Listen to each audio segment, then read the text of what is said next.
Hello friend, अस्सलाम वालेकुम। My name Adil. दोस्तों, इस वीडियो में ये बताने वाला हूँ कि मैंने आपको पुरानी वाली वीडियो में कोई भी व्हाट्सअप या कोई भी कॉल रिकॉर्डिंग हो उसे अपने मोबाइल में कैसे यूज़ करें और क्या क्या आपको सेटिंग मिल जाएंगी न्यू कॉल रिकॉर्डिंग ऐप के बारे में बताऊँगा। मैंने इंस्टॉल करी हुई है अपने मोबाइल में।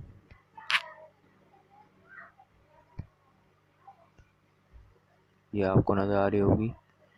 मैंने इसे इंस्टॉल करा हुआ है, इसे यहीं से ओपन करूँगा मैं।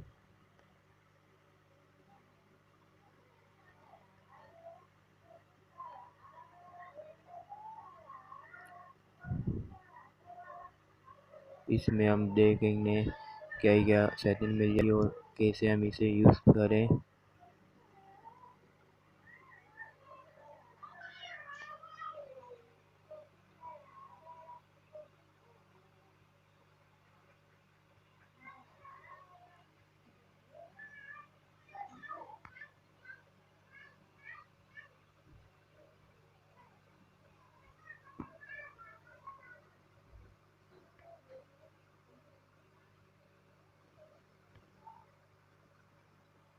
या आपको करना ही है, अपना जीमेल अकाउंट में लॉगिन कर लेना है।